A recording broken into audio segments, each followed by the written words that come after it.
turn up courtside, you know what time it is. It's Sports plus life. Sports plus life. ringside or front court or field pass, we ballin', no. Knuckle up or buckle up, I tell it like it is when I'm on my show. Home run, slam dunk, knockout, or gossip though. Sports plus life. Yeah. Sports plus life. Ah. Yo. What's up? What's really good? It's your boy Brandon Brevon Towns, host of that show called Sports Plus Life. You feel me?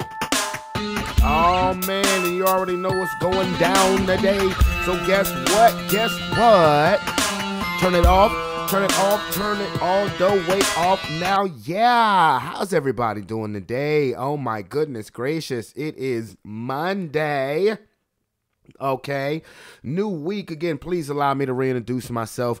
My name is Brandon Brevon Towns. This here is Sports Plus Life, that there sports podcast where we talk about all of the necessary topics in sports and all of the necessary topics in life. And it is a beautiful spring Monday today. It was supposed to be about 75 degrees today.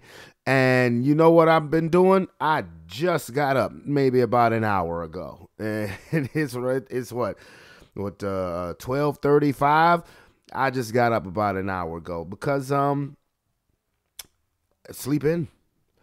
You know, the kids with the mom for the night, so I actually could sleep in on a Monday. That has not happened since I've gotten into my new digs, and you know, it's pretty cool. You know, it's pretty cool. Like I said, just sleeping in until, you know, past 11 o'clock.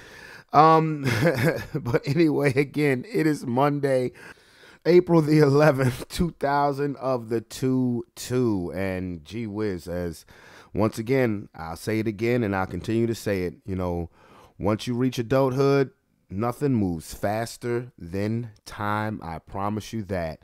But before we get into the topic of sports, and I do have some topics to talk about in regards to sports. The NBA playoffs are nearly set. We have the play-in tournament that starts in Tuesday, which I'm not a fan of, but it is what it is.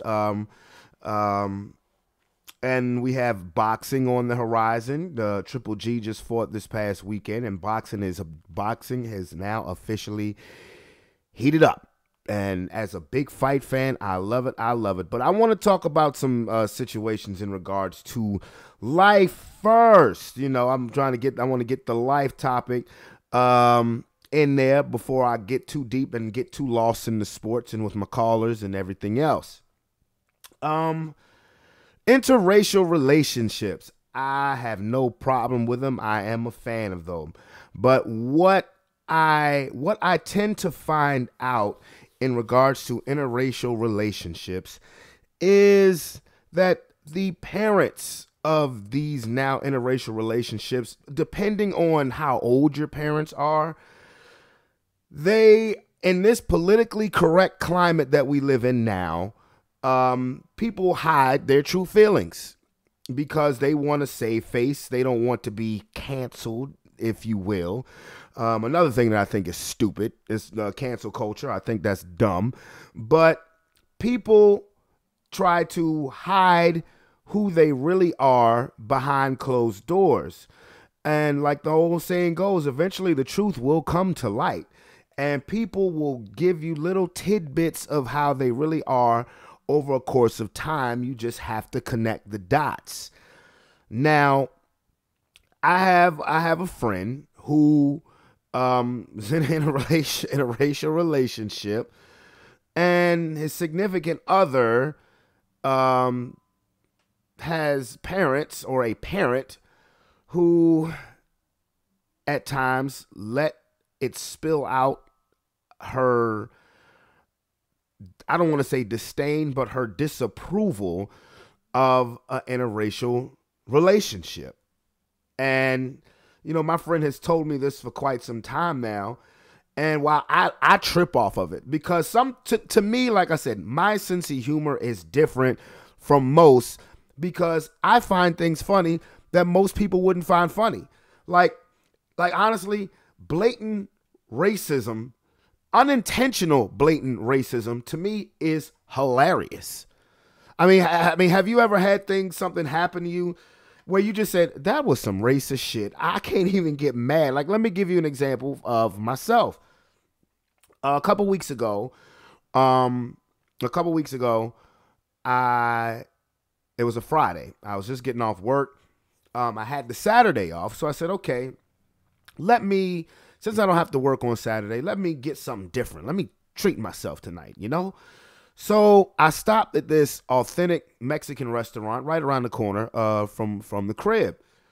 Now, and when I say authentic, you know, I walk in there, you know, most of the people don't speak English, which is cool, fine with me. So I'm looking at the menu. I'm saying, wow, this stuff looks good. I was like, I don't know what I should get. So I looked at they had a 3 taco combination. I said, okay, you know, I'll keep it simple. And I was asking the waitress who was going to take my order. She didn't speak any English. So I said, yeah, okay. I want 3. I said, I want to try the number 1. Now, mind you, there are about 5 or 6 different flavors, different kind of tacos you could get. You get beef, you get barbacoa, chicken, vegetarian, whatever. I said, let me get the 3, the number 1, the 3 tacos. She said, the chicken?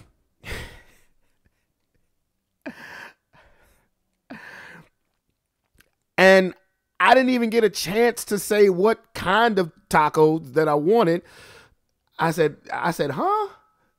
She said, I don't know English. I said, okay, well, yeah, I want the 3 tacos. She said, the chicken? I just put my head down. I put my head down, shut my eyes, started laughing. I said, yes. Yeah. You know what? Yeah, that's fine. Chicken. Another guy comes in after me. And he speaks a little bit of Espanol.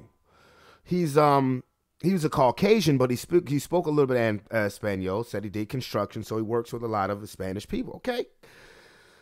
So he said it was his first time coming to the restaurant too. And he said, just like me, he said, you know what? I'll get the number 1, 3 tacos. And he said it in Spanish. You know, he wanted the number 1 tacos. And she then responded back and said something. And he said barbacoa. So I asked, I said, well, what did she ask you? I said, just out of curiosity, what did she ask you? He said, oh, she asked me what kind of tacos would I like, what kind of flavored tacos would I like. I just started laughing. I just started laughing, you know, because, you know, I don't think that this waiter was being racist or anything like that, but it was very stereotypical. And I just thought it was funny because it was so blatant. I thought it was funny. But when you talk about parents or family members of people who are in interracial relationships, you will eventually, especially here in America, you will see things seep out, you know, once things come to a clash, you know, when things are all good between the couple, most of the stuff gets kept to yourself because, you know, you don't want to offend anybody. But once the things start to clash, you start seeing the writing on the wall for what it really is. And I have my compadre on the line with me now to kind of elaborate. I ain't gonna say no names. I'm being 007 about it. If you know me, if you know me, if you're in my circle of friends, you may recognize the voice, but I'm not saying no names. What up, bro? What up, man? What's going on? Ain't nothing much, man. So again, like I just explained to you, we're talking about the aspect of interracial relationships, and sometimes you have people in the person's family who don't approve, but are try to be so slick with it that it actually becomes funny. Yeah, you ain't lying. So please elaborate on the situation. You don't have to say no names. All right, cool. So just as a prime example, you know, like you said, interracial relationships, you know, there'll be certain things that, and they may not necessarily mean any harm by it, but they'll say something like along the lines, like prime example. I received a message the other day from somebody I used to be involved with, and they said, and I quote, they're like, "My mom has been reading to me for a while now, and I stopped listening 20 minutes ago." And I didn't, knowing their background, that her family is, pastors, I assumed, was you referring to the Bible? And they were like, "No." And I said, "Well, what is she reading?" "Some article." I said, "Okay, do you remember what some of it was, what she was talking about?" "Oh, she's talking about slavery." And I, LOL, like, "Oh, that's random." "No, it's about fucking politics." "Well, what did it say?" I mean, just thinking in that sense, it's like, wow, like, like, I know it's not her fault, but it's the way she led into, like, there was no couth or no like generic style to like deliver that flow to me, being black. Like, "Oh, she's talking about slavery." It's the way it's the way it was delivered. Like, you would see that like in a comedy, something like that, or a sitcom. You know what I'm saying, like an awkward dinner or something.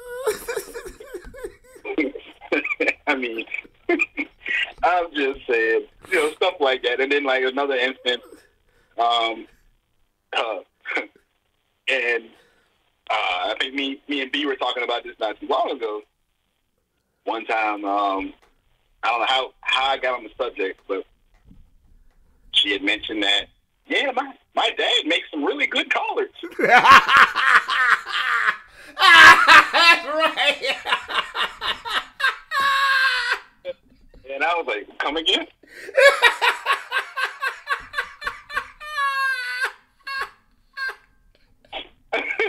Oh, that's right. That's right. I forgot about that. Fucking collards. Called them collards?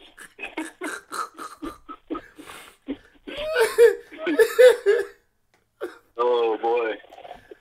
Oh, and it's like, it's not like to be rude, but you know what I'm saying, in a relationship, you hear different things, it's different terms, and you don't mean anything harm by it, but it makes you think like, what? Right. And look, I'm not laughing to offend anybody, but listen, if you black, like I'm black, like my boy is black, the notion of collards, it's just fucking hilarious. I'm sorry. We're black, it ain't collards, it's collard green.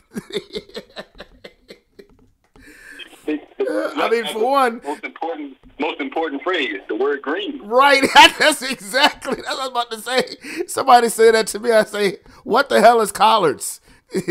Oh, greens. Okay, I got you. What's their collards? Like, geez Louise. Oh, my goodness. I swear, look, man. Yo, them people is a gift that keeps on giving. I have told my homeboy this for a while now. Do not let me meet this woman. Please don't let me meet this woman. Because, good Lord Almighty, me being the intuitive, inquisitive person that I am, knowing, of course, she wouldn't know that I know her background, but I know her background, I would just have all of the most uncomfortable questions in the world. I would let it go. I would let it go because isn't this person's parent the one that after you guys, broke up, said maybe she should start dating her own kind now? Yep. In not so many words, but yep, she did try to refer her to, the Caucasian men versus, myself. But I mean, I was like, well, okay, well, that was very concerning. I mean, because you can't come back from that now. You can't come back from that now because now you have revealed your true self and your true feelings about the relationship. That anytime that I was around you, it was a hint of fakeness there.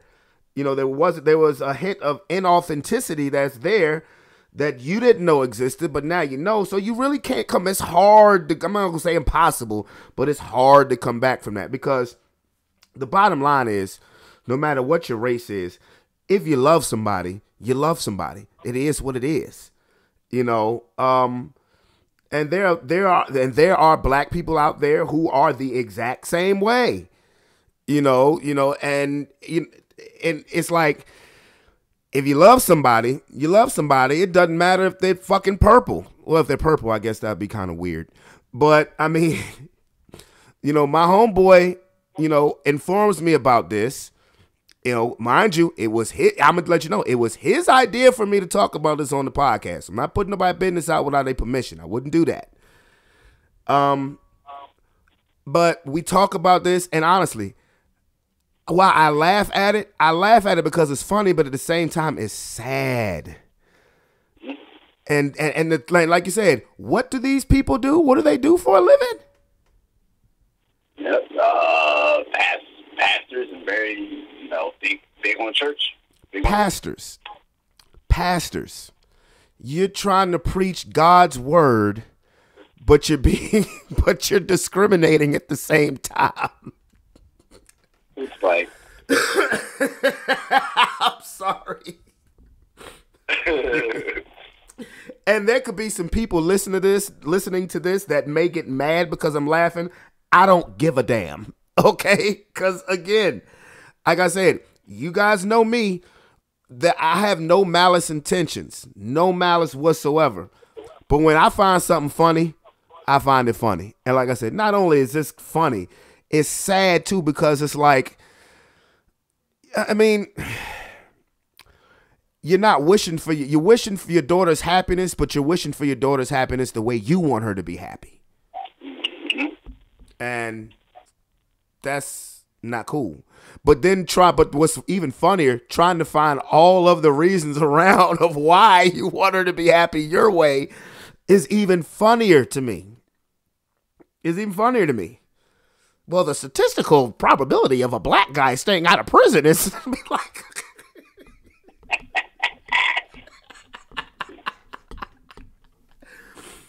oh man. And how long have you known this woman?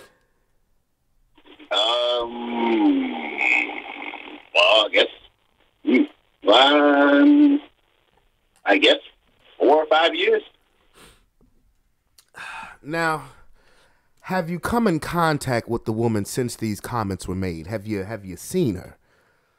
I have not. Thank God.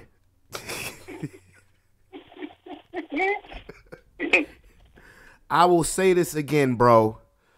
Please do not let me meet this woman. And I say that with a wink, because there's a part of me that's saying, God, let me meet this woman. Right. Because again, I would ask the most uncomfortable questions. And I would say, so what do you think about the African American culture? What do you think about guys with bald head and dreadlocks? And I'm like, who's your favorite rapper? And what do you think the answer would be to that question?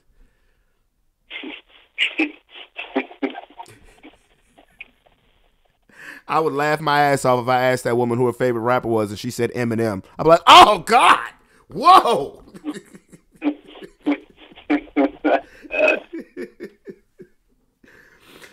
Oh my goodness. Anything else you want to share, homie? Oh no, I'm good, brother. And I appreciate you letting me hop on the show real quick. Hey man, anytime. Like I said again, I'm not gonna reveal your name, but he's a big Indianapolis Colts fan. He's an Indianapolis Colts fan, and they just dumped Carson Wentz. So I don't know if he has any expectations for this football season coming up. You know. Who's your basketball team? Chicago Bulls. Okay, another Bulls fan. Okay, I know you've heard the show. The dude Tony I be talking to, he's a Bulls fan. So, let's see. The Bulls, they're in this. They start off the playoffs playing the Bucks. Ooh, defending champs. Yikes. That's why. Hey, at least you're in the playoffs. I'm a Laker fan. We went from sugar to shit real quick. But anyway, bro, now if you would have a message before I let you go, if you had a message that you would want to put out there in regards to interracial relationships or just feelings in general, what would it be? Just remember that everybody comes from different demographics and just come with an open mind. Well, man, the best advice I can tell you, you're going to learn a lot. You're going to see a lot of funny stuff. You know, terminology might be different than what you're used to hearing. But collards. Yeah, that's a big one. I had never heard it just stop right there. Like, usually 2 words in that phrase. Athletic collards, man. I was like, what did you call this? Man, some great collars.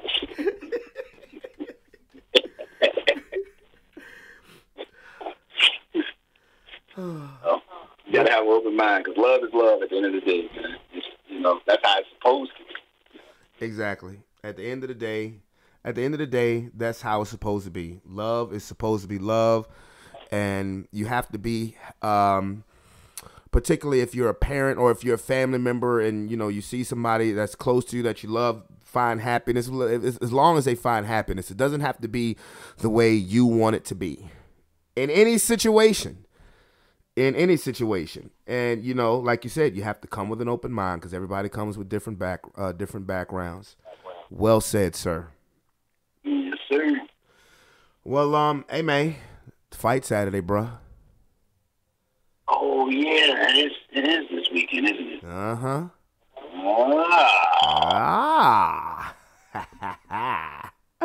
All right, fam. I'll hit you up later, man. All right, be. Yes, sir. I just thought I would elaborate on that because, I hear so much stuff about that. And like I said, there are things, I'll poke a little fun at it because it's funny to me. But again, no malice intent. But at the end of the day, like my homie said, love is love, and you have to come at it with an open mind and, just,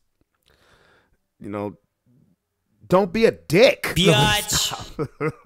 I mean, but, and it just, it amazes me how people try to, put on a facade, instead of showing their true feelings. Because me, I'm the type of person like, look, just tell me how you feel. You don't have to front. You don't have to do none of that stuff for me. Because generally speaking, I can see through that stuff. If you have an issue, with anything about me, I have more respect for you if you just tell me straight up. Like I'm not trying to be funny. I respect the person who called me a nigga to my face who'll be like, oh, you're such a great guy. And then was behind closed doors. Damn nigger. That is what would really get on my nerves. But now we can get to the sports topics, and without further ado, people, let's get to it.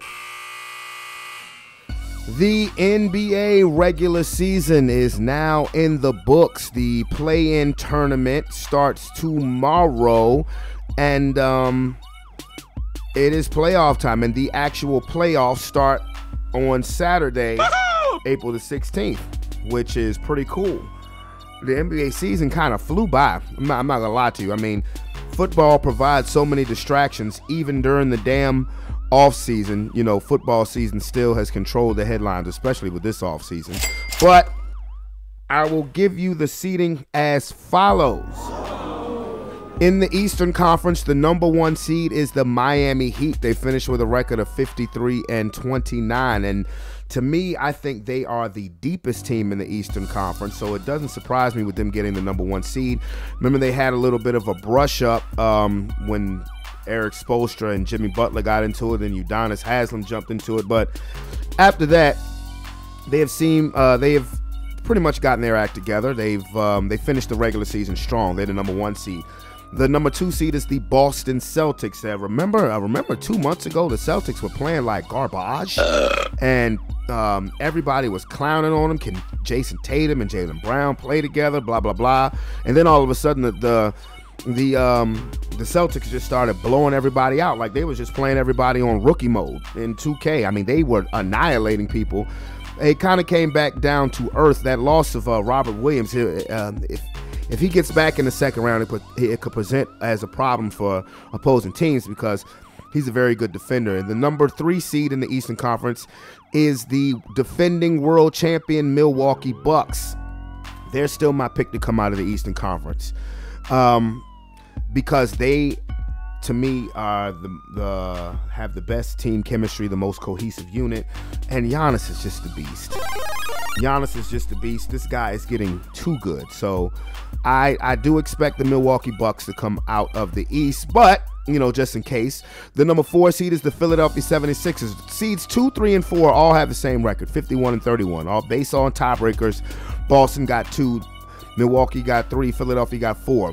When the James Harden trade was initially made for the Philadelphia 76ers, it started off as a dreamboat deal, particularly when he was traded for Ben Simmons, who still hasn't gotten on the basketball court. I'll get into that in a second. Should Joel Embiid be the MVP? He won the scoring title, averaging just over 30 points a game. I think Embiid should be the MVP. Excellent. Over Jokic. I think he should be the MVP by a slither over Giannis. I mean, hell, they finished with the same record. But Philadelphia got some issues going on with them. There's rumors now that Daryl Morey, who's been the general manager there now for a couple of seasons, wants to bring Mike D'Antoni in as his coach. Mike D'Antoni is currently the assistant for the Brooklyn Nets, and if I was Doc Rivers, I would feel some type of way about that. But then there's rumors about Doc Rivers. So it's like, I don't know. I don't know how this is going to end because they have a very difficult matchup, which is against the 5th seed, the Toronto Raptors. The Raptors kind of came out of nowhere, and they're playing very good basketball. Fred VanVleet was an all-star this year. Pascal Siakam has been an all-star. OG Anunoby is a very solid player. And the Raptors are sneaky good. And Thibault can't play in Canada because he's not fully vaccinated. Apparently, the report is that he took 1 shot but forgot to take the other. I don't understand how you do that. The 6th seed is the Chicago Bulls. The Bulls really did not play well coming down the stretch. There was a point in time through 3/4 of the season, the Bulls were in that 1, 2, 3 spot, and the Bulls really stumbled to the finish line of the regular season. They have a first-round matchup again. They play the Milwaukee Bucks. Ouch, ouch, ouch. So the matchups that are set in stone for the first round of the playoffs in the Eastern Conference is Milwaukee versus Chicago and Philadelphia versus Toronto. Now, 7 through 10, which is where the play-in comes in the form. The Brooklyn Nets finished the regular season strong. KD is back healthy. The mandate has been lifted. Kyrie can play in home games. They're the 7th seed. The Cleveland Cavaliers, another great story. Chicago and Cleveland to me were the great stories. They are the 8th seed right now. I really hope the Cleveland Cavaliers do get into the playoffs because, they have not been relevant at all since LeBron James left, and they have some good young players. Sucks that Jared Allen got hurt because they were another team through the majority of the season were around that 4-5 spot in the Eastern Conference. And then the 9th seed, you have the Atlanta Hawks, and the 10th seed, you have the Charlotte Hornets. Now, so the play-ins, of course, the 7th plays the 8th to determine the 7th seed. So Cleveland will have to play at Brooklyn, and then Charlotte will have to play at Atlanta. And of course, the winner of the Brooklyn-Cleveland game will be a number 7 seed, and then the loser of that Cleveland-Brooklyn game plays the winner of the Charlotte-Atlanta game to see who is the 8th seed. I mean, I don't like the play-in tournament, but it's more understandable coming out of the East. Like, to me, I don't honestly think that you should have a game that determines the 7th seed. if you absolutely have to do a play-in tournament, it should be between the 8th seed and the 9th seed to determine the 8th seed. And even then, I think that should be based on record. And I will explain that in a minute after I go through the Western Conference. The Phoenix Suns have been the best team in basketball the majority of the season. They have the number 1 overall seed, 64-18. Rested a couple players the last couple of games, meaningless. Will Chris Paul get a chip? Will he get it done? I'll say this again, how wrong I was about Chris Paul going to Phoenix. After he left Oklahoma City, I said if he wants a championship, I thought he should go to Milwaukee. But when he went to Phoenix, I'm like, what are you doing? And I was wrong because, to be honest with you, Chris Paul should have won the MVP last year. He missed some time this year. Devin Booker is probably the most slept-on star in the NBA. This guy he's got that Mamba mentality. And I'm glad people have started mentioning Devin Booker in the MVP race. But the Suns, I mean, it's just about going out and doing it. The 2nd seed in the Western Conference ends up being the Memphis Grizzlies. Ja Morant is the best show in town when it comes to basketball. He just is. You know, Ja Morant is that dude. And what I like about the Memphis Grizzlies, I said this last week, they're young, they're hungry, they're unapologetic about their brashness, and they will talk shit to you, not feel bad about it, and play and ball and ball and ball. That makes them dangerous. A lot of people are saying, well, hey, they're too young. You know, they're too young to get there now. We'll see, because I don't think Memphis is afraid of anybody. Ja Morant, Dylan Brooks, Desmond Bane, those guys, they're not afraid of anybody. The most interesting team to me in the Western Conference is the Golden State Warriors. They're the 3rd seed because, you know, they've been battling a list of injuries all season. They had a blazing hot start to the season. It looked like they were going to run away with the number 1 overall seed. Then injuries started to take a toll. Will Steph Curry be back for even game 1? He's missed the last 4 weeks with that ankle injury. I hope so, because while the Warriors are not going to get James Wiseman back, I'm interested to see what they're going to do in the playoffs with a healthy Steph, Clay, Draymond. I mean, Clay dropped 41 points last night in the season finale. So I think that, to me, the Warriors could be the most dangerous team if they're healthy and they truly get their sea legs, because Steph, Clay, and Draymond have barely played together over the last 3 years. So I think they could be very, very, very dangerous. And I still think they have 1 or 2 more runs left in them. And a series between them. Now, I said this months ago. What I want to see in the Western Conference Finals is the Warriors and the Suns. I would be very interested in seeing the Warriors versus Grizzlies 2nd round series. The number 4 seed is the Dallas Mavericks. Got to give Luka props. After they traded Porzingis, the Mavericks really started playing well as a team. So they're the 4 seed. The 5th seed is the Utah Jazz. They've been, since the beginning of the season, I say since maybe about the first 30 games, they've been up, down, up, down, up, down. You still have Donovan Mitchell. He's a superstar. The Denver Nuggets are in the 6th spot. Jokic, again, I thought Jamal Murray would be back by now. So I give Jokic credit for, putting up the numbers that he has, given, what he has or has not had to work with. But I don't think that he should be the MVP again. Now, he's a phenomenal player because he looks like a sack of potatoes, but he is unstoppable.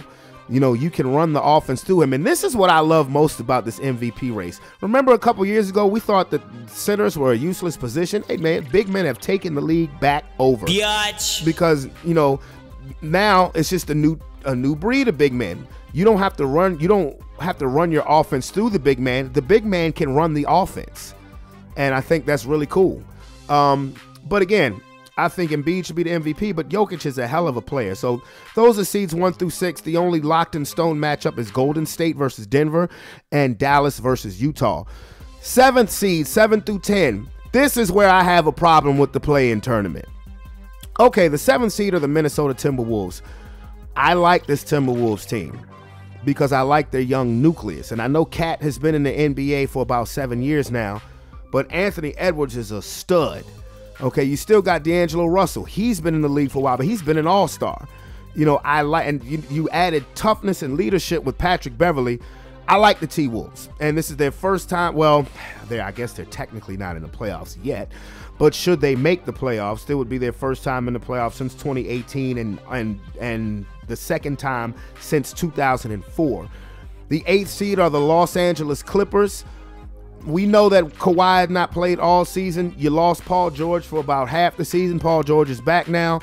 Tyronn Lue, I think, is the best coach in basketball because that team is going to scrap. They're going to fight. They're going to claw. 9th seed is the New Orleans Pelicans.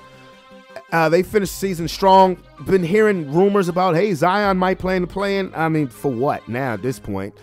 And the San Antonio Spurs, who came out of nowhere and got the 10th spot. Again, here's my problem with the play-in.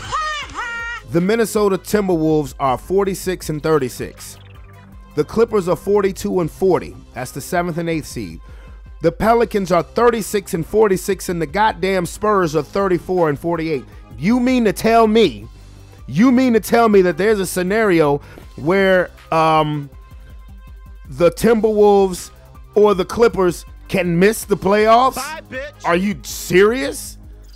Like, or that the Timberwolves could actually be an 8th seed, even though they're 4 games better than the 8th seed right now. That's the Clippers. What's wrong with y'all? I have a problem with that. I'm not trying to be funny. You niggas are crazy. The Pelicans and the Spurs don't deserve a chance to get into the playoffs. They just don't. They don't. You know, that's why I said, if anything, instead of a game to see who should be the 7th seed, maybe the 8th seed if you have to have a play-in tournament. It's all a money grab. They're money grab games anyway. But in the situation like the Eastern Conference, the record is more closer. Literally. There's a 3-game difference that separates the number 6 seed to the number 10 seed. I get all of that. The Western Conference is a totally different story. There is an 8-game difference that separates the 7th seed to the 10th seed. New Orleans and San Antonio do not deserve to have the chance to get in the postseason because they weren't good enough during the regular season. That's where I have an issue with the play-in tournament. That's why when I would hear every day, well, the Lakers are just trying to get into the play-in tournament, I'm like, the Lakers stink. For what? They don't deserve to have the chance to go to the postseason because they haven't played like a postseason team all year long. And mentioning the Lakers, because I'm not going to, again, mention them much. I'm going to talk about the relevant playoff teams. So Frank Vogel gets fired, and he finds out from Twitter. That is how we do shit in 2022. Yeah. And again, some of the shows gets on my nerves with the amount of time that they spend talking about a losing team. I understand the Lakers brand. I'm a diehard Laker fan, but if I can complain about that about the Dallas Cowboys, I have to be fair. And the Lakers get too much damn attention for a team that just had the worst season in franchise history because of the expectations of that old ass roster that was put together. And I'll leave it at that as far as the playoffs are concerned. As far as the Lakers are concerned, excuse me. Now, again, I mentioned the play-in games start tomorrow. The first game is Cleveland at Brooklyn. And there are rumors now swirling around that Ben Simmons may be able to come back and play about 10 to 15 minutes per night. Obviously, you know, the Nets don't have a problem with scoring at all. I mean, you would want to use Ben Simmons primarily as a defensive stopper. My issue is I don't believe a damn thing when it comes to Ben Simmons. I just don't. I mean, you don't play basketball for damn near a year and then somehow, some way you mess your back up. You know, Ben Simmons has lost me with his desire to play basketball, like, honestly. And the Nets, there's so many what ifs with the Nets. I mean, remember, the Nets were supposed to win it last year, and they still are they have the third best odds on chance, you know, from Vegas. They are still seen behind Phoenix and Milwaukee as the third team most likely to win a championship. I mean, if one thing the Nets have shown you over the last 2 seasons is if were fifth, we'd all be drunk as hell. Because that's all we said with the Brooklyn Nets. if this happens, if that happens, blah, blah, blah. Now, don't get me wrong. Kevin Durant has held up his end of the bargain when he's been available. And we'll see, like, if the Nets have to play the Celtics, very interesting series. I will say that. The second play-in game tomorrow is the Clippers at the Timberwolves. I think the Clippers and the Timberwolves should be in, based on the Western Conference records. I just ranted about that. And then Wednesday, Charlotte at Atlanta, then San Antonio at New Orleans. And then, by the time we get to Saturday, all of the playoff matchups will have been set. All righty. And with it being playoff time, I got my dog with me. We ain't just football specialists here. What up, Tony? Yo, what's going on? But is it playoff time, though? Or is it play-in time? These are these two money grab games the next 2 days. All right, so you're a Bulls fan, and of course you guys kind of stumbled to the finish line of the regular season, but how do you feel about the matchups? Let's start with the Eastern Conference in general. Well, I'll say this about my team and the way after the All-Star break. I've said it on many previous podcasts. Very disappointed. And it starts at the top with the coaching. Maybe even starts higher than that with the trade deadline not addressing the biggest deficiency on that team. But then definitely after All-Star break, people say, well, why'd they collapse? Well, because maybe that All-Star game, and I think I said this around that time, that All-Star game got people's heads boosted. Zach LaVine, for instance, with his double team step back threes, as opposed to hitting the open man. As great a scorer as DeMar has proven, DeMar is a black hole. When that ball goes into DeMar, quite literally, he'll pass up open cutters because he's going to shoot that ball. One-on-one ball. And ISO ball never works. It definitely don't work in a playoff format, but once people figure that out, it's pretty easy to defend. It's no matter who the great scorer is, it's pretty easy. Michael Jordan had to pass the ball at points. He had to set his teammates up. Kobe had to pass that ball at points. So, and then the lack of size, if you're going to do that and you chuck a bad shot, at least be able to grab the rebound. Well, if you have a coach that has determined in his mind that 6'4", 6'5" power forward is as good as a 6'9", 6'10" power forward, then you're going to struggle. You're never going to win the rebound battle. You have very little rim protection because you're asking your center to do everything. Rebound, protect the rim, everything. Defend the pick and roll, which he sucks at. It just makes me question whether Billy Donovan's basketball acumen is overrated. That being said, we drew the Bucks. The worst possible matchup. Yeah. Who has every bit of the size. I would have loved to have maybe got the Sixers because James Harden has been a flop for them so far. Embiid is still going to destroy you, but Embiid going to destroy everybody. Right, exactly. And you can live with that. But now you're playing the Bucks, and those they exploit us at the positions they exploit us. Giannis, Lopez, Portis, they are a big team. And that's a problem because, again, I love Javonte Green. I love Derrick Jones Jr. I love these guys, but they're 6'4". They're 6'4", 6'5", trying to defend size. And the only matchup, there is no matchup. There's no favorable matchup in the size department because Vucevic, Lopez is too big. Even though Brook Lopez is not a great rebounder, he's actually one of the most worst rebounders probably of all time for a dude his size, right? Yeah, 7'1". Yeah, he's not a great rebounder, but he is a rim protector. Right. So, there's no matchup. Do they really have somebody that can guard DeMar? No, not really. I mean, you could put Holiday on him. That's what they're going to do. And Holiday's a really good defender, but he hasn't been able to defend DeMar. Or you could throw bodies at him. You could throw Holiday. You could throw Middleton. You could throw Grayson Allen, Connaughton. Here's the trip part. None of those guys could really, if left one-on-one, could really defend DeMar DeRozan or Zach LaVine. But the problem is, neither one of those guys' basketball IQ is the greatest, so they don't know how to take advantage of those. Really going to miss Lonzo Ball this series. They take terrible shots. Their shot selection is terrible. And, I mean, I get it, DeMar. You can hit them shots over two outstretched hands. We understand that. You don't have to prove it every possession, though.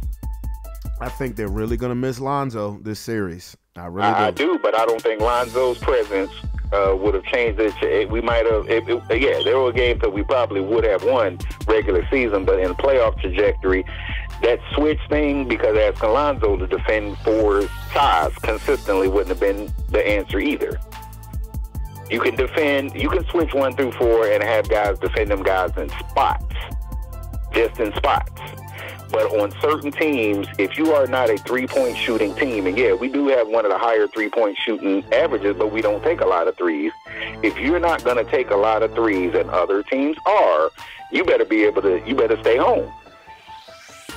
And be able to stay home. Well, through 4.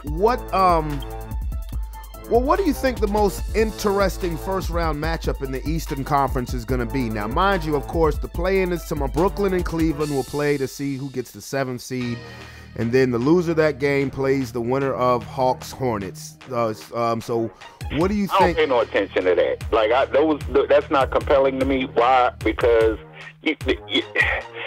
okay, Brooklyn, Cleveland, the first matchup you brought, they know they have a second life. Both teams know they have a second life going in.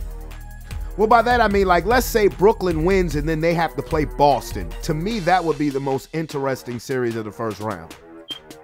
I mean, maybe. Maybe it would be. Depends on which Boston team shows up, more so than which Nets team. I mean, Kevin Durant's going Kevin Durant. You feel like Kyrie's going Kyrie, but overall, just looking at them on paper, Boston should beat them. They have a better team with a little bit more depth, and that's it. Based on the way their teams are constructed and the way they ball, Boston should beat them. Now, whether that turns out to be the case, don't know. I'm pretty sure Tatum will show up the whole thing, but whether Jaylen Brown will show up the whole series is the question. If it is Brooklyn and Boston, I actually think we'll take the Nets to beat them. I actually would. And everything you're saying, I don't disagree with. Boston should beat them, and particularly they're a better defense. I mean, they are a great defensive team. I think they're probably the best defensive team in the league. But golly, the Nets got watching them in the last couple of games. Golly, they have a lot of offense. Rebounding. That's where rebounding and defense is where they beat the Nets. And all they got to do is put the effort. They ain't even got to put a Herculean effort. Durant's going to do Durant. I mean, you just want to get them rebounds and make them purely into a jump shooting team. You can live. Durant's going to Durant. He's going to get his shot off no matter what. It's the letting Kyrie penetrate or anything like that. You neutralize that paint area and get them offensive boards. You'll beat them because, again, they are a good defensive team, and they do have the size over the Nets. That series would be so personal because the Celtics fans are going to heckle the hell out of Kyrie. But that's assuming, certain things happen, and that same size thing,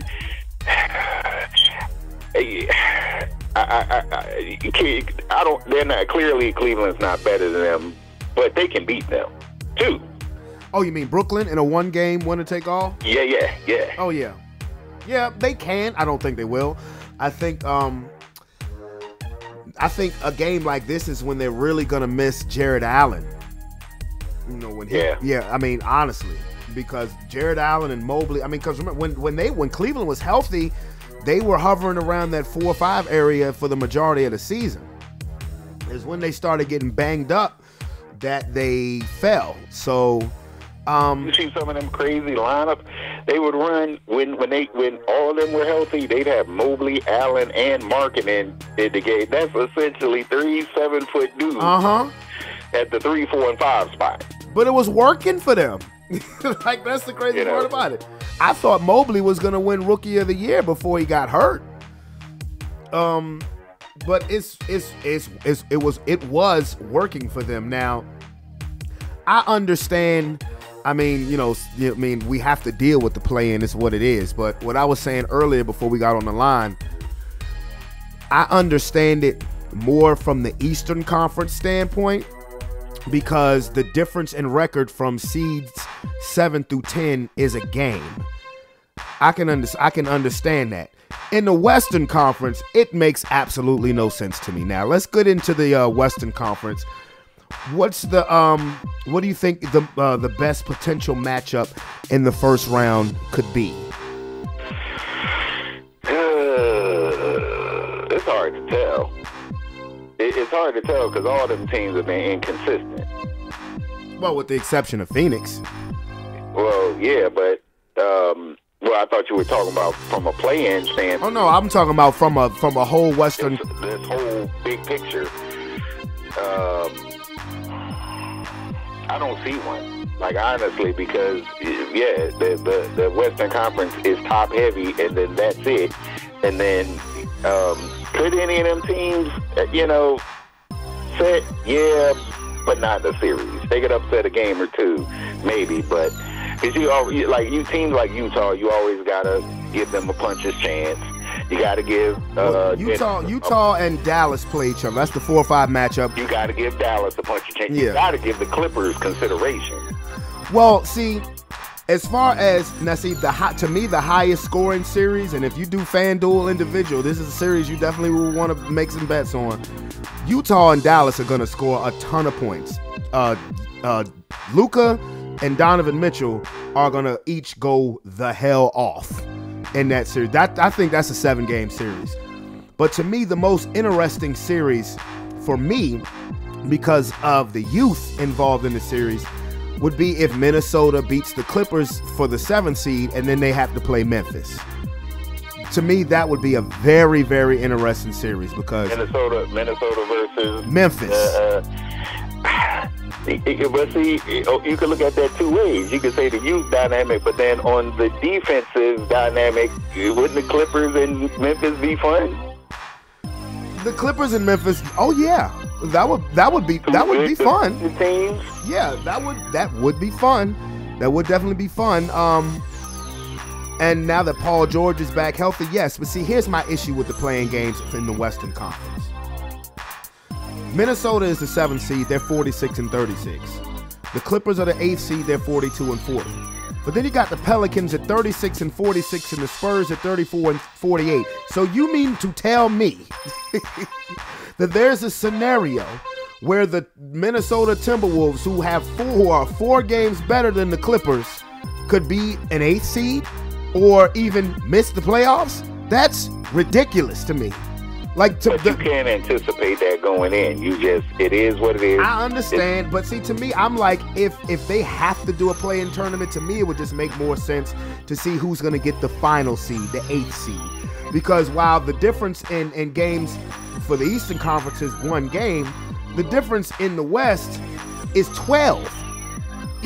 I'm like, to me, the Spurs and the Pelicans, and I know it is what it is, but the Spurs and the Pelicans, they don't deserve a chance to get into the playoffs because they didn't play like that during the regular season. That's just my rant. Those that would make that argument. Again, we talk about the Eastern Conference. There are those that make the argument about the Nets.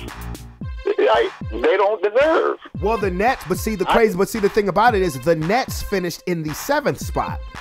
The Nets finished as a 7th seed. They were just 2 games away from the 6th.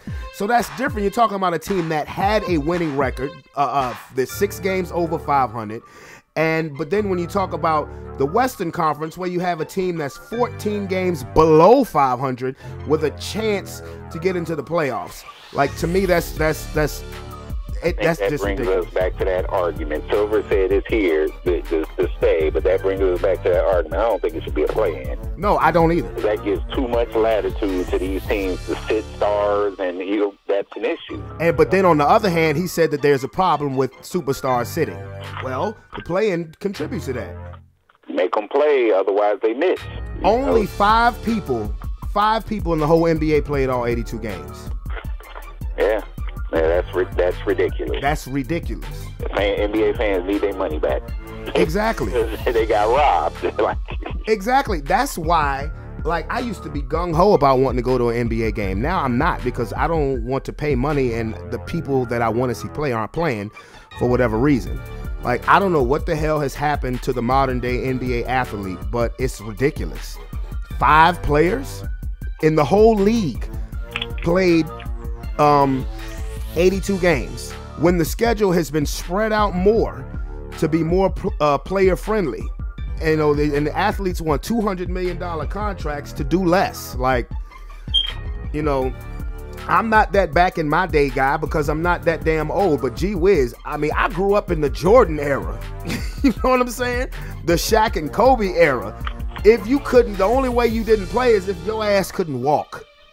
Yeah, pretty much. You know what I mean? And now, I mean, good Lord.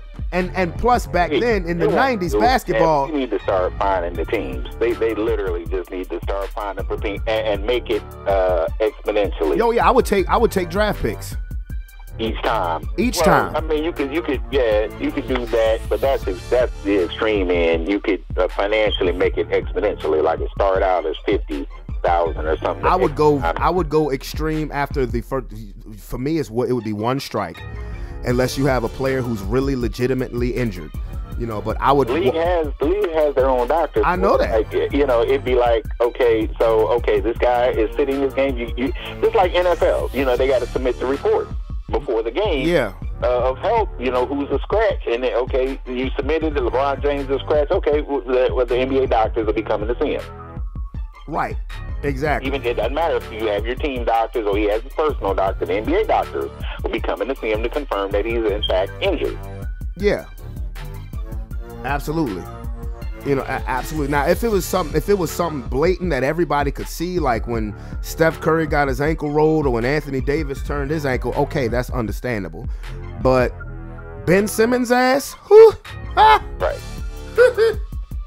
Kawhi, yeah, all right. Picture, it don't matter if the team want to pay the guy to sit and all this other stuff. You're hurting the overall brand. Yeah, like John Wall. John Wall was paid to miss the season.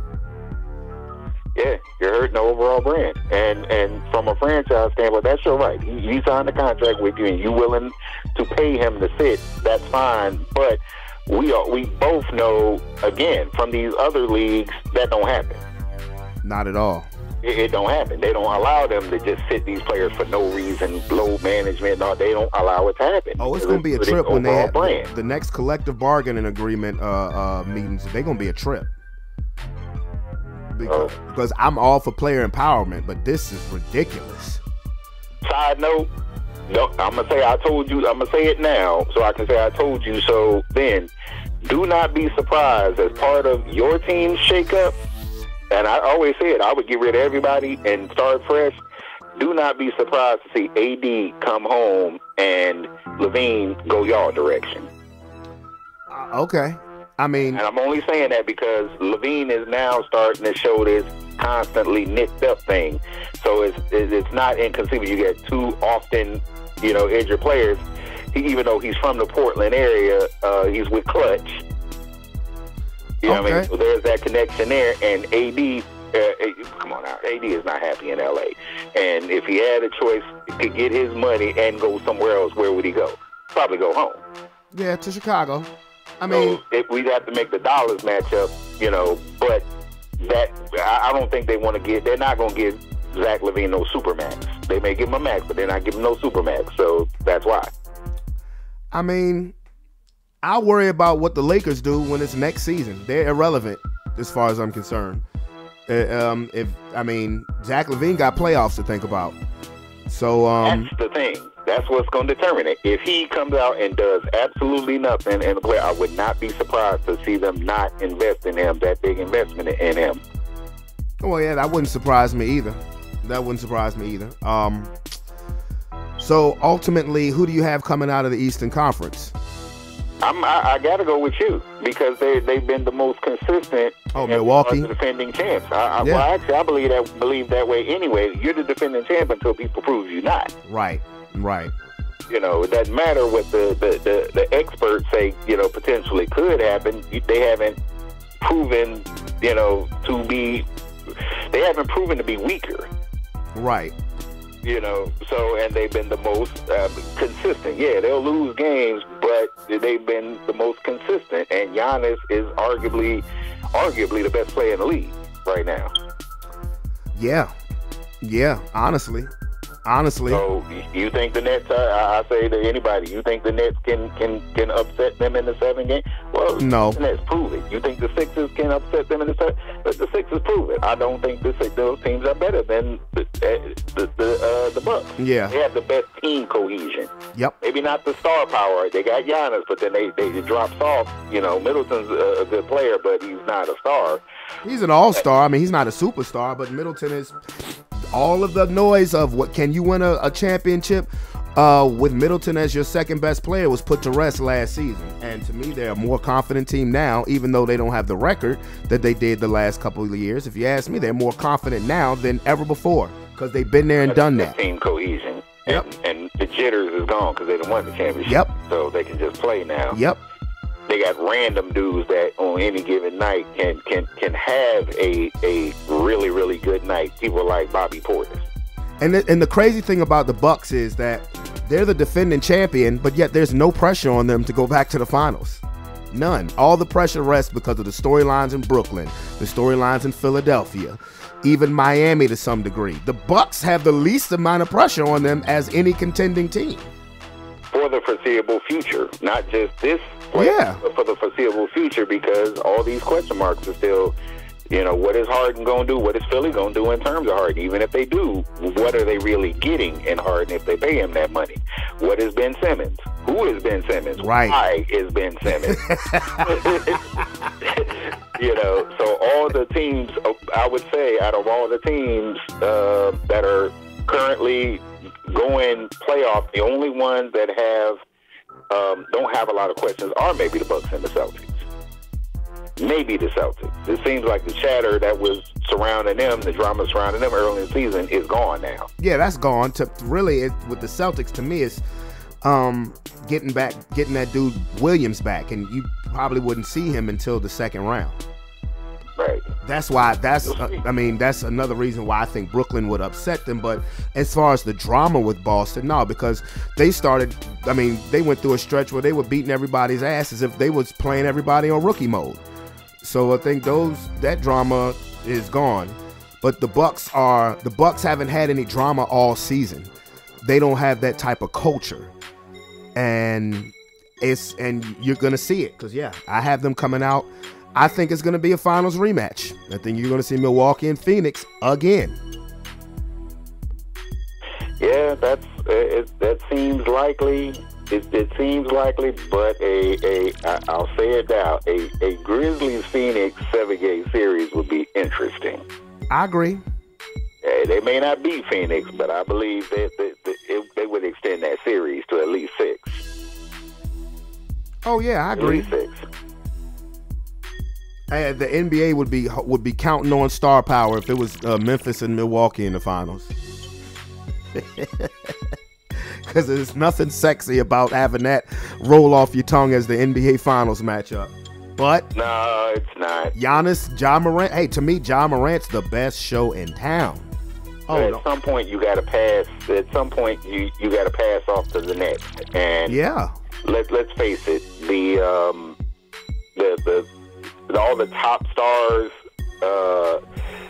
they've had their moment in the sun, and frankly, people are sick of seeing those. I mean, those names. They are. I promise you, no one is saying, I want Kevin Durant in the finals. No one. Not now. And no one cared about Kyrie anyway. No one wants to see James Harden in the finals. No one. Philly wants to see Embiid, of course. But beyond that, like, it's locales that only care. Yeah, and is only popular in Phoenix. Is he a really, really good player? Yeah, but you ask anybody, from the Midwest all the way to the East Coast about Devin Booker, who?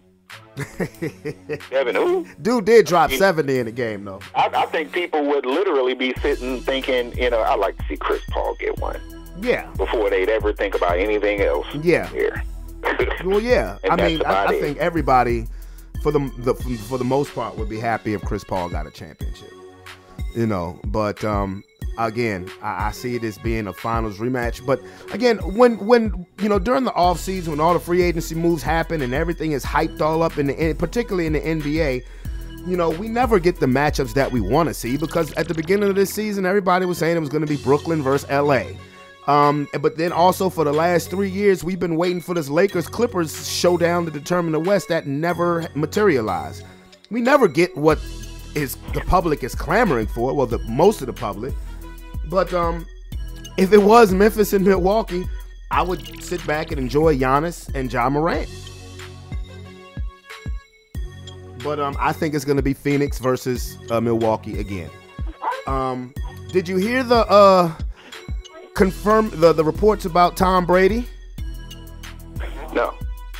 Apparently, remember when I told you last week, I totally believe that Bruce Arians. Oh, you talking about that? Bruce Arians situation? Well, what happened was when he retired, he was linking up with Sean Payton about Miami. See, Brady was trying to do the Derek Jeter thing, and he wanted part ownership of the Dolphins. And Sean Payton was supposed to come along and be the coach, and maybe a possibility of Brady being a quarterback for the Dolphins for a year. But how was that going to happen? Sean Payton is still on the contract. They would have had to either trade, draft. They would have had to give up. They would have had to give up some dough to get Sean Payton's contractual rights. But the plan, this is what I just heard this morning. The plan was for Brady to get part ownership of the Dolphins, Sean Payton to come along, and maybe with the possibility of Brady playing quarterback. Of course, that would, he wouldn't be able to be part owner if he was a quarterback, but that was the plan. But the whole Brian Flores situation effed all that up. And then that's when Brady decides, hey, I'm still going to play. And I still believe that the whole Bruce Arians thing was a Tom Brady special. But yeah, this was confirmed reports this morning that Brady was trying to do the Derek Jeter, be part owner of the football team, have Sean Payton be there as a coach, pay that dough to New Orleans, whatever they got to do to get him out of his contract with New Orleans.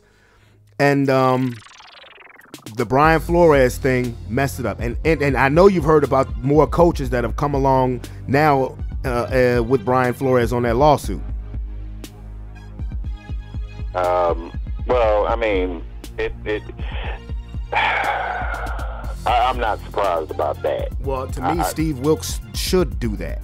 Because it was a scenario that was ripe for that. Like, pretty much anybody that didn't get a job that they thought they should have got, could say that. No, but I mean, Steve Wilkes only got the one season in Arizona before they fired him for Kingsbury. Right. I get that. I get that too. But again, even with scenarios like that, when a team says we're going to move in a different direction, it could be for a number of reasons, or it could be for that reason. So my point is, anybody basically could kind of say that if you are a minority.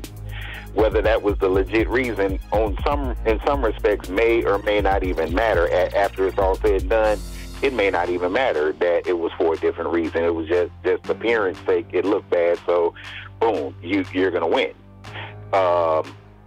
Just to ensure that it doesn't happen in the future. That's what I think the most likely outcome. I think that there's some fire, because there's certainly smoke there, but I don't believe that may be the case in every situation. But they're going to find it that way and award some people some money so that it doesn't happen in the future. That's it. Yeah, well, I was just throwing that that nugget of info out there, and but I do think that Brady, that deal, that's a lot of moving parts. Yeah. And when it says, confirmed reports, well, who confirmed it? Did either Tom Brady confirm it? Did Sean Payton confirm it? That's a lot of moving parts in order for that to happen. And then there's a lot of assumptions, because you can have that plan, but again, since there's so many moving parts, one of them parts don't move, then your plan falls apart. Well, yeah. Well, I mean, the Flores situation made that plan fall apart because Miami screwed it up, as the Dolphins organization tends to screw up things. Now, Now, in the case of Deshaun Watson, this thing is going to drag out. This thing could potentially drag out all the way into next year. Of course it's going to. It's money at stake. I mean, that's going to drag. In some respects, I get why people settle, and I've always said that just because you settle doesn't mean that you're guilty or guilty of anything. They just want to get the ish over with. Yeah. And so they can move on. Well, I mean, but he has a right to contest. He has a right to defend himself. And it's going to drag on. And he said he's not going to settle. But what they're saying is that he would have to go to court literally 22 different times for each individual civil case. And they said that, unless they can get something moving in July, that the case would not be, he would go through the whole football season without having to worry about going to court. It would then reemerge in March of 2023. I'll say this in terms of those ladies, though. If 1 and 2 lose, the rest might as well withdraw. I mean, the other 20 females might as well just let it go, because if the first 2 lose, then none of them will win. Because the public perception and the burden of proof in civil cases is a lot smaller than criminal. But if you're not able to convince 12 jurors, those first 2 aren't able to convince 12 jurors, the other 20 aren't going to be able to, because it's going to be out there in the wind that he was found not guilty twice. And that's typically, how it goes with juries. Well, if he really believes that he didn't do anything wrong, then I wouldn't settle either. Because, I like, me and you are on the same wavelength of just because you settle doesn't mean that you're guilty. There are a lot of people that think the total opposite of that. Yeah. Athletes get some closed circuit. Only get massage and stuff like that. Replace their cameras. And if it's at your crib, get your cameras installed in your crib. You ain't never lied about that. You have the right to have them on. And just let them know, look, I got cameras in my crib. Legally speaking, that's all you got to do. I got cameras in my crib. You ain't never lied about that. You're aware that I had cameras in my crib, so it ain't no, I filmed you without your consent. And if you didn't pay attention to it and you take my ass to court and say I did anything to you, when it come time to roll that footage, oh yeah, I don't care how much you make, I'm suing you back. I don't care how much I make. Facts. Millionaire, guess what? I'm going to sue you for your little 1,000. Teach you a lesson. You know what I mean? So you ain't using me as a meal ticket. Facts. You wanted to use me as a meal ticket, you should have gave up that ass. And we'd have had an consenting adult agreement, which athletes do. You're laughing at it. I know. You caught me off guard with that. Because I was sitting, the TV was watching me, and Any Given Sunday came on yesterday, and classic. Yeah, and I was thinking about that. What Lawrence Taylor said to Al Pacino there at the bar. Jim Brown. Jim Brown, yeah. Jim Brown said it to him at the bar. You gonna let that walk away? yeah. No, you just caught me off guard with that one. That's all. Oh man, that's my movie. Oh, great movie. Yeah, great. Yeah, it was really good. They had so many peripheral people in it that was good too. I mean, we have real life, and now we have real life Willie Beeman and Lamar Jackson. No. Because Willie Beeman was third string quarterback. Yeah, I mean, came up out of nowhere. Lamar wasn't no third string. He was a backup at first round draft pick, but I mean, you know. What trying to say, Cap was what's his name? I can't think of his name. Brain fart. Baltimore's quarterback. Flacco? Yeah. Cap was Flacco. Oh, Cap Rooney. Yeah, what Flacco did with a ring. He had a ring. Cap Rooney. Yeah, that was yeah, that was Flacco. Shark LeVay. You know, I damn near got a Willie Beeman jersey because they're like $20. Y'all better not drop me. I'm worth $1 million. Shark LeVay. And T.O. played himself. He was just Owens. He had no lines. You just caught him. You saw him in the locker with a bunch of other naked people. Just and he was Owens. Just Owens. That's it. Bill Bellamy. I actually wondered about like them casting Bill Bellamy because he wasn't there for comic relief. No, he was a serious role. Yeah, and it wasn't a big role. It was just he was the star wide receiver. Yeah, he was just there. LL had a bigger he had a bigger role. Julian Washington. Yeah, to cast anybody other than Bill Bellamy, really. Yeah. I guess his body type fit the mold of, because that was around that time that movie was made. That was when the league was starting to convert two bigger receivers. Moss had took off, T.O. had took off. But great movie. Great movie. The only part arguably the best football movie. Maybe The Longest Yard. I'm talking about the original. Not the Adam Sandler, the Burt Reynolds one. But the only part that got me was the dude's eye coming out in the playoff game. Yeah, that almost made it. When I first saw that, it almost made me think: has that ever happened? Oh yeah, right. And actually, people break stuff all the time, maybe lose a tooth or whatever. But has something like that ever happened? That severe, or what is the most severe thing that has happened?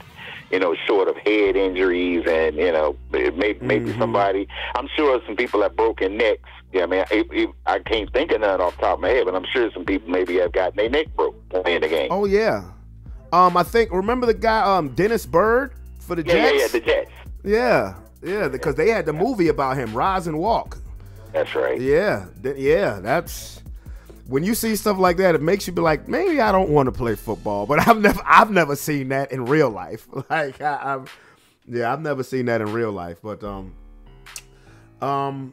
now we talked about Dwayne Haskins. Tony actually called me when I was out with my kids on Saturday, and it was just shocking. For those who don't know, I don't know how you don't, but Dwayne Haskins was killed early hours of Saturday morning, was hit by a dump truck.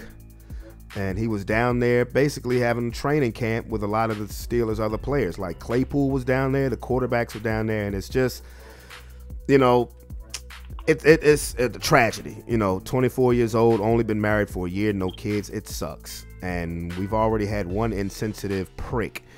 What's his name? Gil Brandt. Yeah, to tell him the comment. Yeah, Gil Brandt, basically, there was a number of things he said in criticism of Dwayne Haskins as a player and from college into the pros. But the statement that stood out to me was he was living to die. I don't know where you get that from underachieving, playing professional sports. It's not like he had drug issues or even or legal issues or anything like that. It just rubbed me the wrong way, and I don't think that if he was a white quarterback and with a similar life trajectory, I don't think he would have made that comment. So I would expect, to the extent that he is affiliated, not an employee, with the Dallas Cowboys as a talking head in that area, as a former player, I expect that the franchise will disassociate themselves from him completely, and he might be out of a job, and they'd be right if they did it. Yeah. For one, whatever his achievements or non-achievements on the football field doesn't change the fact that this was a person. And this was a person, and by all accounts, everybody spoke glowingly of the person, Dwayne Haskins. Now, he had the great year at Ohio State, drafted, I think it was 15th by Washington. It just didn't pan out. I mean, I always thought that Haskins should have done another year in Ohio State, but Haskins was so good in college that he's the reason why Joe Burrow transferred to LSU. His career didn't take off the way that it was projected to, but he was in competition for a starting role, for the starting quarterback of the Pittsburgh Steelers this season. And, whether he's overachieved or underachieved, clearly Dwayne Haskins was not living to die. Not when you're just shy of your 25th birthday, you've only been married for a year. Prayers to his family. It's just It was a terrible situation. A young kid, shy of his 25th birthday, gone way too soon. And to make a comment like that is ridiculous. And I agree wholeheartedly. If, like you said, that was Joe Burrow. Hell, if that was Josh Rosen, and Josh Rosen, I don't even know if he's in the league anymore. Maybe he's back up somewhere. If that happened to him, I don't think that comment gets made at all. And if it was Johnny Manziel, even if it was Johnny Manziel, I don't think that comment would have got made. So yeah, the upside is that generation of people that actually think like that are relics, and they're becoming extinct. The only concern is the indoctrination of the descendants of those people, but that think that way. But yeah, that's it's sad. No matter what the circumstance, no matter what the color, exactly.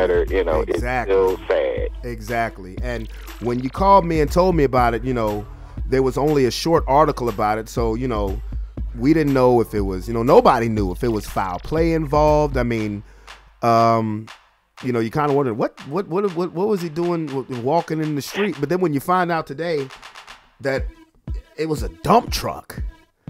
Well, you know what I first thought, and I don't mean this to be funny, but being as though that's such a random thing, like those circumstances are random. The first thing I thought of was 5 Heartbeats. Yeah. When Jimmy got killed, he got killed by a dump truck. He got out of his car, and the truck was right there, but that was intentional. Right. So that's the only thing I could think of. I mean, I lost my cousin 3 years ago who was hit right on Chamberlain Avenue. He was riding a motor scooter and he got hit right on Chamberlain Avenue. So I definitely understand, how devastating that can be. So, and I'm gonna be honest with you, when you first told me, that's automatically who I thought about. My cousin, and my cousin's name was Dwayne, to be honest with you, who lost his life in the same fashion. And it's just, like I said, it's messed up because you got a 24-year-old kid who had his whole life ahead of him. Still, whether that was a star football player or not, I mean, he was still going to be financially financially good. He was going to be financially good, even if you're a backup quarterback. So what? You're still making enough finances where you can have a good life. And it's just, it's a tragic situation. And like I said, my heart goes out to his family, the Pittsburgh Steelers organization. Everybody from the Washington organization had just, spoke glowingly of him, and it's just, gone way too soon. Yeah. So rest in peace, Dwayne Haskins. We never talk about golf because I'm not a golf guy, but Tiger tried. He tried for the Masters. He faded, which was expected. To me, Tiger Woods just playing after what happened to him a year ago, it was a victory in itself. And the fact that he made the cut all the way to the final day of the Masters, that's an inspirational story amidst our story of tragedy. And Tiger Woods has also said he's going to play in the U.S. Open. I feel saying that was a responsibility of mine as a sports guy. I don't watch golf.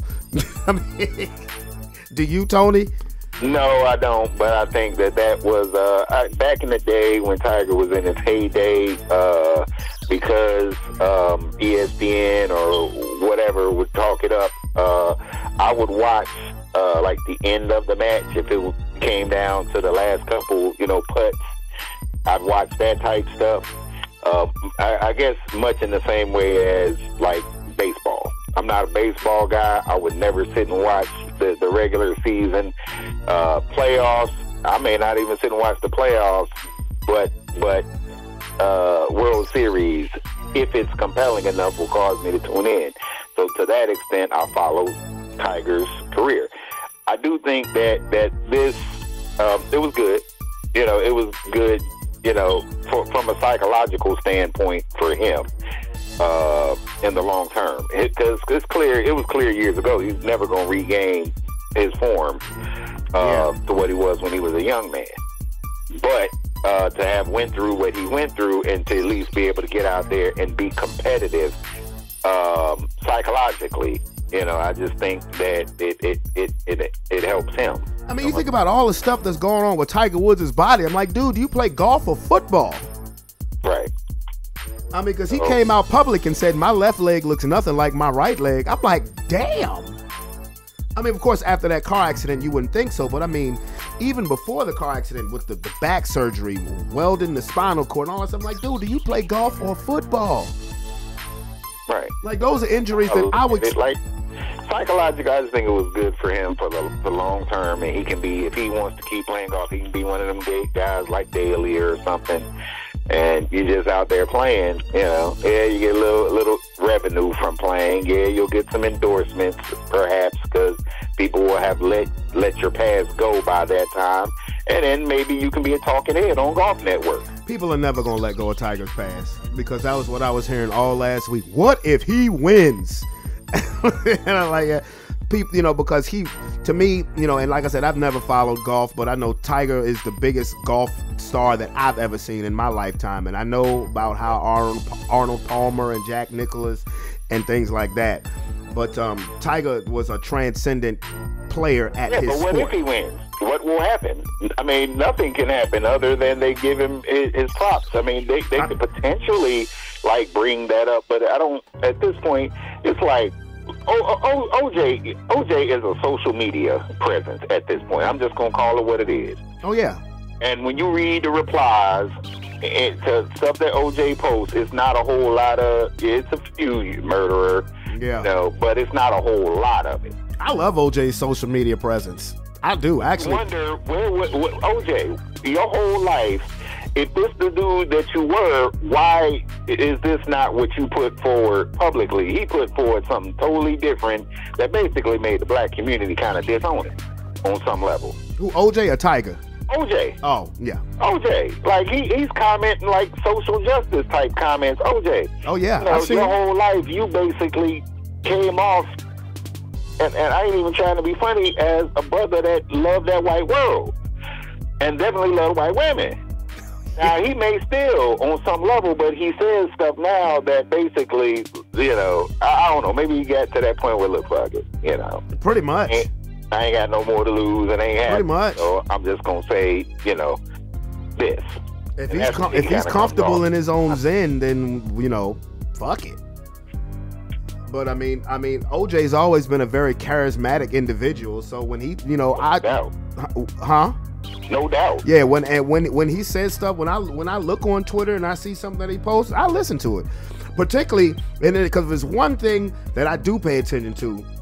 I listen to him when it's football season. Dude knows his stuff. Right. Dude knows his stuff.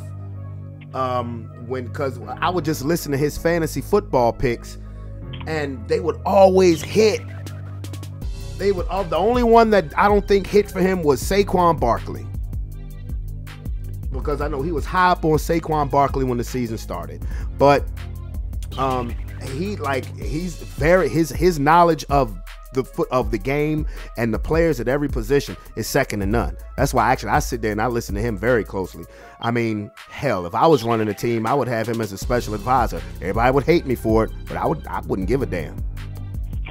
Yeah, like if it wasn't for his life trajectory, I could see him sitting on NFL Today or on Fox or something. Oh yeah, I mean, hell, Jimmy Johnson's almost 80. Hell yeah.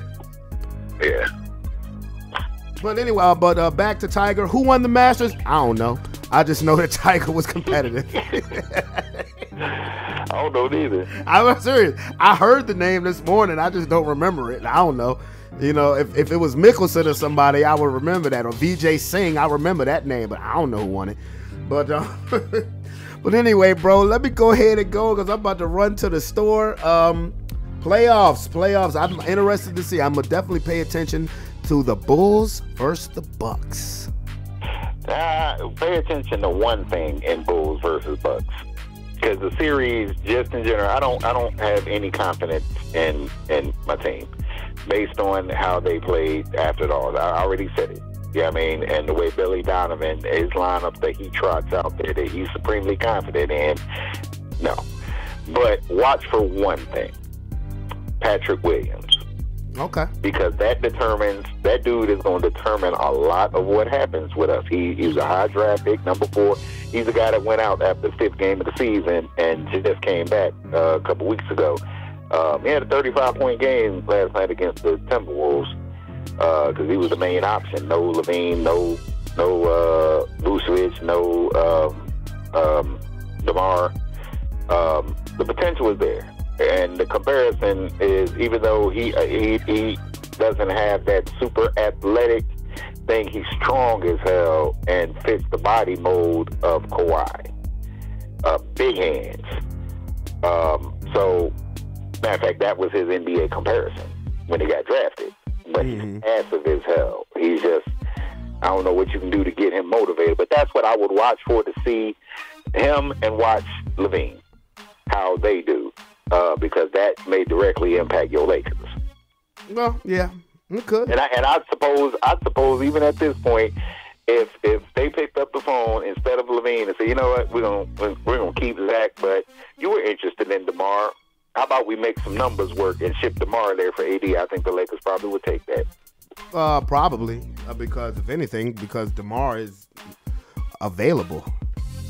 And AD literally missed more than half of the season this year. Missed 42 games and missed half of the season last year. So, yeah, that wouldn't surprise me. This is what I keep trying to tell Lakers fans. You're not going to get market value for Anthony Davis. No. It's not. No. Because he don't play. No. That's why, like, I was stunned that he made the 75th. How the hell? I'm wondering, like, how the hell did he make the 75th anniversary All-NBA team? Like, because the standards are low, that's why. I mean, because dude, I mean, his check engine light was always on when he was a Pelican. I don't know. Maybe they were prisoner of the moment because he won a title last year, well, less than 2 years ago. But I don't know. But yeah, well, we'll see. But Cupcheck better call Jordan and go ahead and see if Jordan will take Westbrook. Cupcheck ain't our GM no more. You mean Pelinka? Russell Westbrook. You mean Pelinka? Yeah, Pelinka. Jordan. Who did I say? You say Cupcheck. I don't know why I kept Mitch Cupcheck, but I mean, it's all Lakers, so. Yeah, but I mean, I think Westbrook will probably end up being back next year because nobody wants that contract. Jordan do. You think Jordan? Okay, so you think Jordan is gonna sacrifice taking the ball out of LaMelo Ball's hand for Westbrook? I don't know why Jordan, but that's the confirmed report, as you said, confirmed report that Jordan is interested, still is interested. For what reason, I do not know. Okay. We know that Michael Jordan is not the most savvy in that department, so who knows why, but I think somebody will take that contract, but it's going to take the Lakers to take back some bad. Okay. Somebody will say, hey, we'll take, how many years does Westbrook have on his contract left? I think like 2, 3 years. 2 or 3. I just know he makes $47 million next year. You take, that's what's going to end up being. We'll take his 2 to 3 years. You take these 3 guys this guy has 2 years, but the other 2 got 1. Well, the most sensible trade was Westbrook for Wall because they both had awful contracts. Right. I mean, but or somebody will say, we'll do this and you give us Westbrook and none. And you take these guys or this guy. Well, we shall see. We shall see. But again, I'm worried about playoff teams. Don't say so this offseason other than what GM can control. I bet you that's just how it's going to be. And some team, because he keeps making these statements, about the people that did you see what Steph Curry's response to about playing? Nope, I'm good. He said, I'm good now. I'm good right now. Yeah, that was funny. That was funny as hell. That was funny as hell. Nah, bruh. I mean, come on. I understand everybody want to be boys, but let's compete against each other. Like, you could be boys after the game is over. And then ultimately when the Sacramento Kings or the Pacers draft Bronny, You gonna go suit up over there, LeBron? You remember you said that. Well, knock himself out.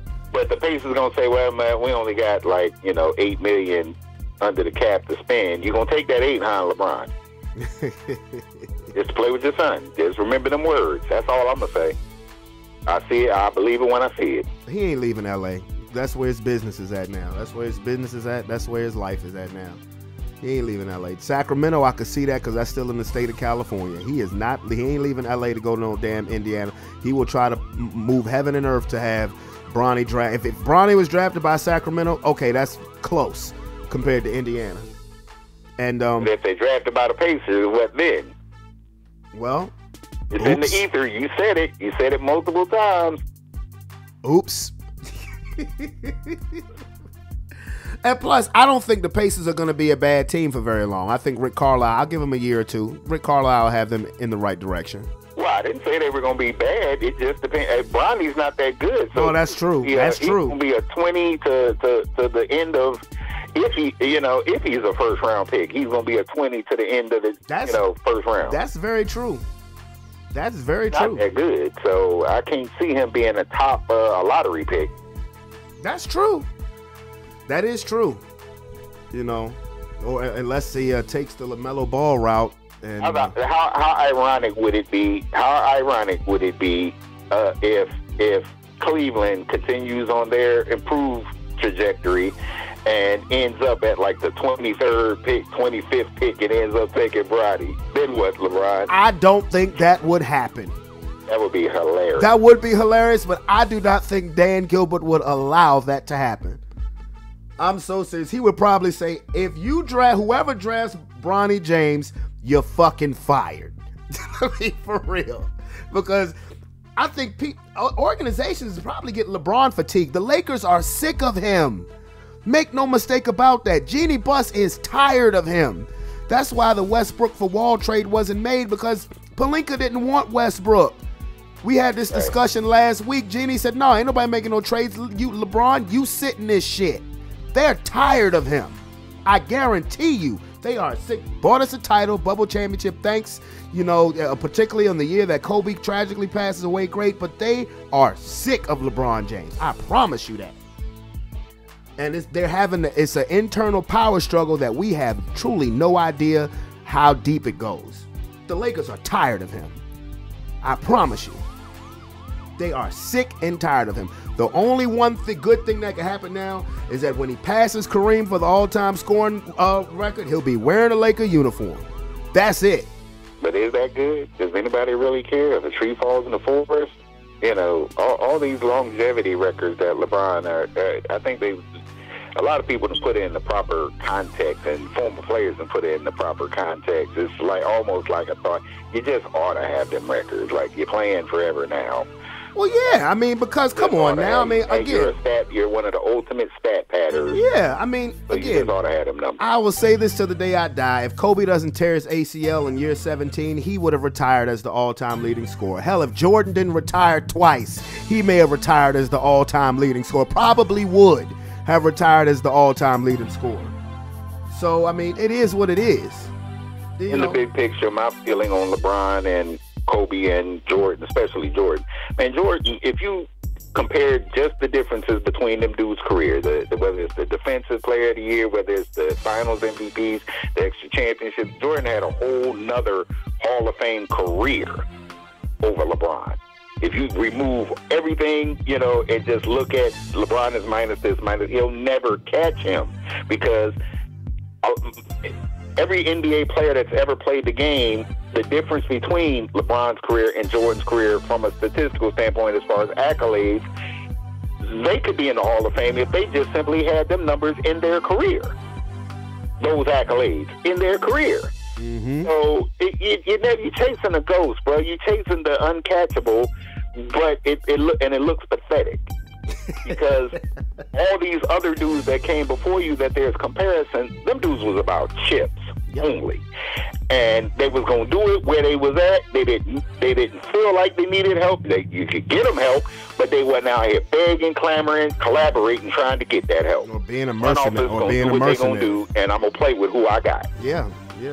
Exactly. They was about chips. They weren't about, I don't think Kobe at the end of his career, I think there were a couple times in Kobe's career that Kobe was chasing a number, but those were like individual games or, you know, I need this to get a scoring, you know, to try to stay in contention for a scoring thing. Kobe was all about chips. But at that time, in those situations, he wasn't in contention for a championship. And this was later on in his career situation. And by that time, the injury had kicked in. He wasn't the same player. Right. I remember David Robinson, same thing. Near the end of his career, what did he need? He needed something to try to get the scoring title. Oh, that matter of fact, that wasn't the end of his career. That was near the prime of his career. He dropped, I remember, 72. He dropped 72 points against the Clippers. Right. To beat Shaq for the scoring title. Because it was important to you know, his teammates, and so he took every damn shot in the game. I remember that. Never got that sense he was a selfish me player. No. Otherwise, because if he was, it wouldn't have never worked out with Duncan. You know, no. But no, you're right. You're absolutely right. You're absolutely right. If you can name me another one that on the surface that we know of that really rock like that, I'll listen, but it's hard. Because most of them dudes were literally about chip and team. And maybe loyal to teammates to a fault. Because I'm sure some moves could have been made back then, but dudes was like, no, this is my dude. You're not chipping him away. That loyalty never existed with LeBron. Oh, no. Just say, yeah, in a heartbeat. Oh, no. I mean, players nowadays have turned into mercenaries. As far as on the basketball sense. But anyway, bro, let me go. Till next time. Okay. Yes, sir. Later, dude. All right. Oh, hey. 61st Street just started last night. The what? Check it out. Look at the trailer. 61st Street. Courtney B. Vance's series. Okay. What's it on? Yeah. First episode was good. It's AMC. Okay. 61st Street. All right, I'm going to look it up. Okay. I ain't got nothing else to watch tonight. Will do. All right, man. All right. Oh, man. My man, Tony. Y'all know I say that every time after we get off the phone. No, but that's my dude. See, when you engage me in past basketball conversations, I'm right there with you. But before we go, I said I was going to talk about the sweet science. So, yes, I'm going to talk about the sweet science. As I said earlier, boxing has officially heated up. And I'm going to tell you something. If you've listened to me through any amounts of time with this show, you know I love boxing. And what frustrates me sometimes about boxing is that it doesn't give me enough to talk about. But boy, oh boy, is boxing fitting to be lit. Springtime of 2022 into summertime of 2022. And we started off with Triple G. Remember him? Gennady Golovkin. He defeated Ryota Murata in a middleweight title contest in Japan this past weekend, looking to set up the third Canelo Alvarez fight. Now, I watched this fight on the Zone, and you know, Triple G, who is notoriously a slow starter, but once that engine starts to smoke, even at 40 years old, he was letting them things go.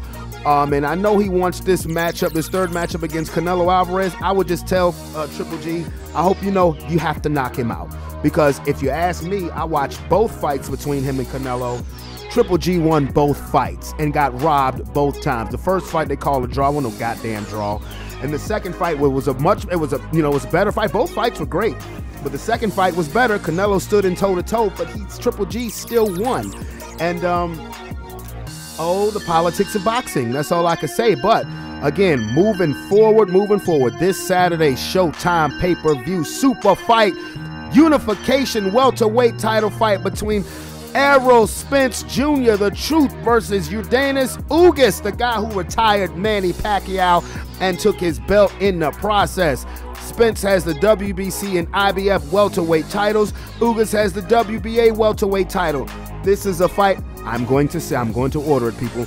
Yes, I am, because I love the super fight, and very exciting because you have two contrasting stories.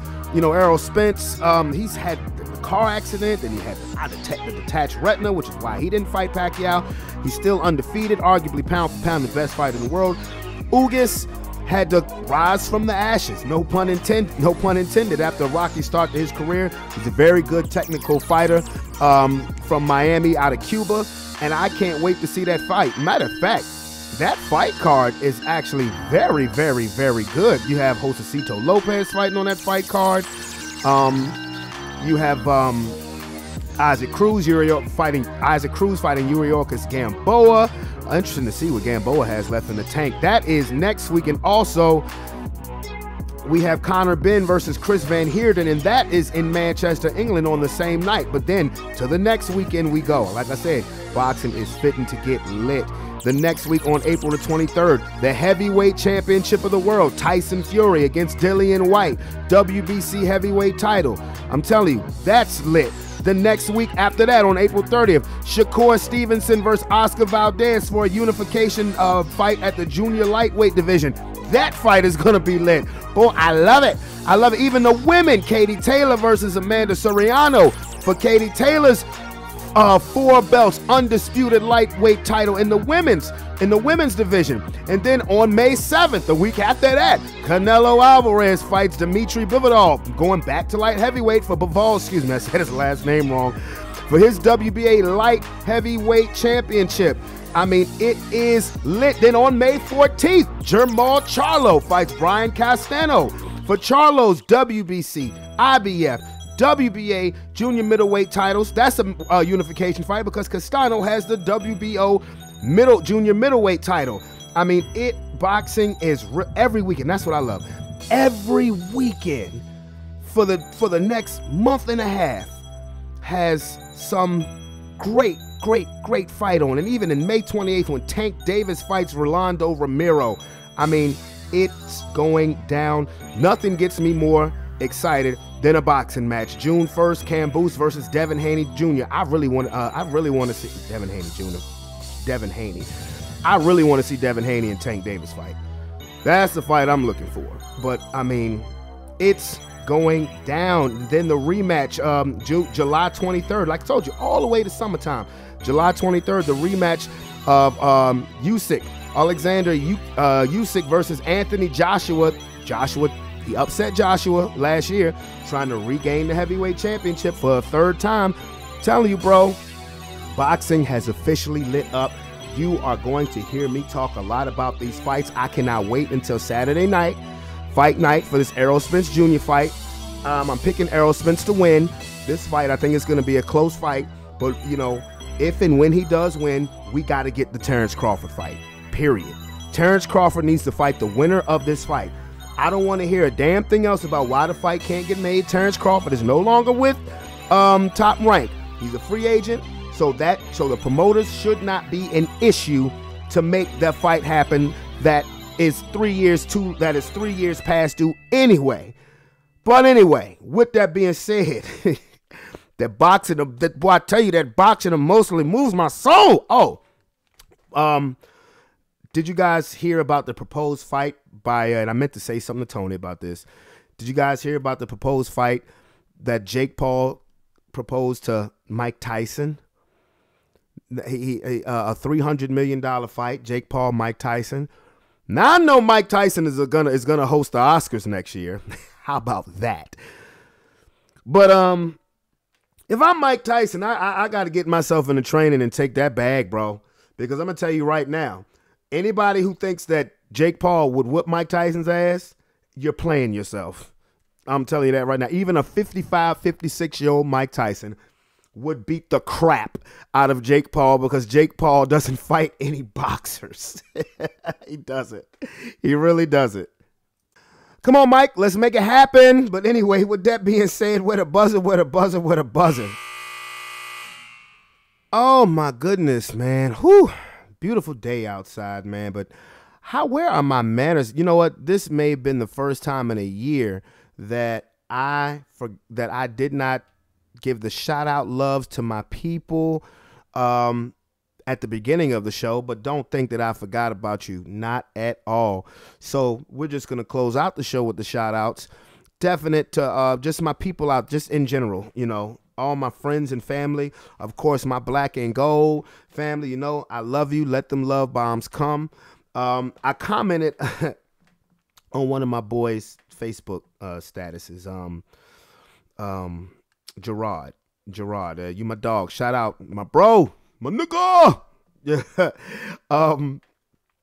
And it's just the joy that that these people bring me. I saw you, and I don't get on Facebook a lot. I mean, I really don't. I post this, and maybe I'll scroll from time to time. But he had a post just saying that he was just having an irritating day. And like I said, I don't get on there often. This was a day later when I read this post, and I just told him I hope that his day, you know, I hope that his day, the next day, was 100 times better than the last day. If you followed me on that, and I damn near confused myself. But he said, yeah. Well, it was a Friday. So yeah, it was a Friday when I posted that, and I told him, yeah, man, it's Fantastic Friday. Something Fantastic Friday. I just went on a rant about Fantastic Friday, for Sheezy my Neezy Friday, Fridizzle my Nizzle Friday. Like he just said, man, thanks, bro, for never changing. You know, LOL. And I sent a crusty GIF saying, and I never will, because and I say that just because the joy that these people bring me, the joy, the magnetic, wonderful energy that these people bring me. I love them so much. I really do, and they keep me happy. You know, I mean, of course, my children are my shining lights. But, you know, I love having the energy. I love being silly. That's when I'm at my happiest, when I'm silly. For real. When I'm talking sports, singing, and when I'm being silly. I said I stick to my 3 S's. I said that on one of my YouTube videos a couple weeks ago. Sports, singing, silly. That is me. And, just want to send my love out to my people, man. But definitely hit that subscription button and become part of the Sports Plus Life family. And I hope everybody has a wonderful and blessed weekend. It's your boy, Brandon Brevon Towns. I'm out this bitch. Peace. Love you.